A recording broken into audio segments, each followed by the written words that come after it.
શ્રી કૃષ્ણ ભગવાનની જય. ધર્મરાજા યુધિષ્ઠિરે ભગવાન શ્રી કૃષ્ણને એકાદશીનો મહિમા જણાવવાનું કહે છે. ત્યારે શ્રી કૃષ્ણ ભગવાન કહે છે, તો સાંભળો ધર્મરાજા. પાર્થિના મૃત્યુ પામ્યા પછી એકાદશીના વ્રત અને જાગરણના પ્રભાવને લીધે વિદુરથ રાજાને ત્યાં જન્મ્યો. એનું નામ હતું વસુરથ. તે અતિ પરાક્રમી, ધર્મનિષ્ઠ અને પ્રજાવત્સલ્ય રાજા થયો. વશિષ્ઠ મુનિ માંદતા નામના રાજાને આંબલી એકાદશી એટલે કે આમળા એકાદશીનો મહિમા અને મહાત્મય કહીને સંભળાવે છે.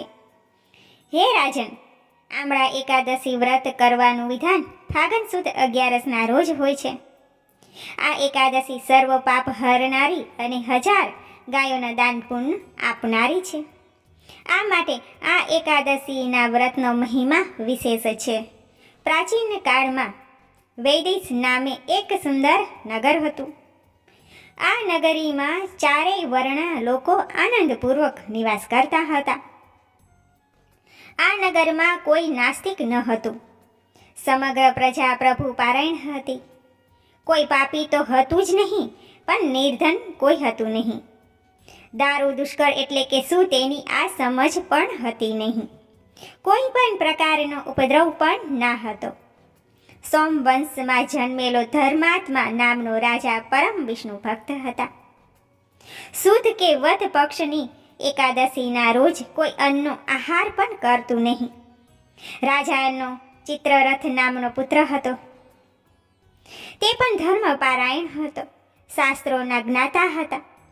રાજ્યમાં સૌ કોઈ એકાદશીના દિવસે ઉપવાસ કરતા. ફાગણ સુદ 11ના દિવસે નાના મોટા સર્વે ઉપવાસ કર્યો. કારણ કે આમળા એકાદશીનું વ્રત આબાલ વ્રત એમ સૌ કોઈ કરતા. આ વ્રત મહાફળ આપનારું હોવાથી રાજા તથા પ્રજાએ નદીમાં સ્નાન કર્યું. ચિત્રરથે મંદિરમાં જઈને ભગવાન વિષ્ણુની પૂજા કરી. તેને આ દિવસે આંબળાના વૃક્ષની પણ પૂજા કરી. કુંભમાં પંચરત્ન સુગંધિત દ્રવ્યો ચંદન વગેરે પધરાવી કુંભનું શાસ્ત્રોક્ત વિધિ અનુસાર સ્થાપન કરાવ્યું. કુંભ ઉપર છત્ર ધરાવ્યું. પછી ભગવાન પરશુરામની સ્થાપના કરી. અર્ચન પૂજા કરીને પ્રાર્થના કરી કે હે જમદ અગ્નિય, હે જમદ અગ્નિ મુનિના પુત્ર, હે રેણુકા માતાના આનંદથી અભિવૃદ્ધિ કરનારા, આપ તો આમળાના વૃક્ષની છાયામાં વિરાજી ભક્તિ અને મુક્તિનું વરદાન આપનારા છો. હું આપને પ્રેમપૂર્વક નમસ્કાર કરું છું. ત્યાર પછી સ્વસ્થ પાણીની અંજલિથી આંબળાના વૃક્ષને અર્ઘ્ય આપે છે. વૃક્ષની પ્રદક્ષિણા કરે છે. સમગ્ર પ્રજાએ પણ ચિત્રરથનું અનુસરણ કર્યું. પ્રજાએ પણ પ્રદક્ષિણા કરી અને રાત્રે જાગરણ કર્યું. તે વખતે એક હિંસક પારધી ત્યાં આવી ચડ્યો. તેણે પોતાના પરિવારના પોષણ માટે અનેક પાપો કર્યા હતા. અનેક પશુ પક્ષીઓની હિંસા કરી હતી. પારધીએ અહીં ઉત્સવ અને દીપમાલા નિહાળી અહીં તેને કુંભનું સ્થાપન જોયું. કુતૂહલવશ તેને ભગવાન પરશુરામના દર્શન કર્યા. એકાદશીના વ્રતની કથા તથા વિષ્ણુ ભક્તોની કથા પણ સાંભળી. આ પારધીએ જિજ્ઞાસા વૃત્તિથી જાણે અજાણે એકાદશીનું જાગરણ પણ કર્યું તથા કથા કીર્તનમાં સહભાગી થયા. આ પ્રકારે તેને રાત્રિ વ્યતીત કરી હતી.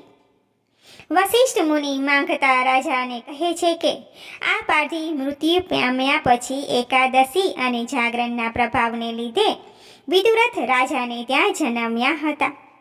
એનું નામ હતું વસુરથ. તે અતિ પરાક્રમી, ધર્મનિષ્ઠ અને પ્રજાવાત્સલ્ય રાજા થયો. તેને અનેક યજ્ઞો કર્યા હતા અને દાનેશ્વરી રાજા તરીકે નામના પણ મેળવી હતી. આમળા એકાદશીનું વ્રત કરનાર નિસંદેહ વિષ્ણુ લોક પામે છે અને તેનો મહિમા પણ અપરંપાર છે. તો બોલો વિષ્ણુ ભગવાનની જય.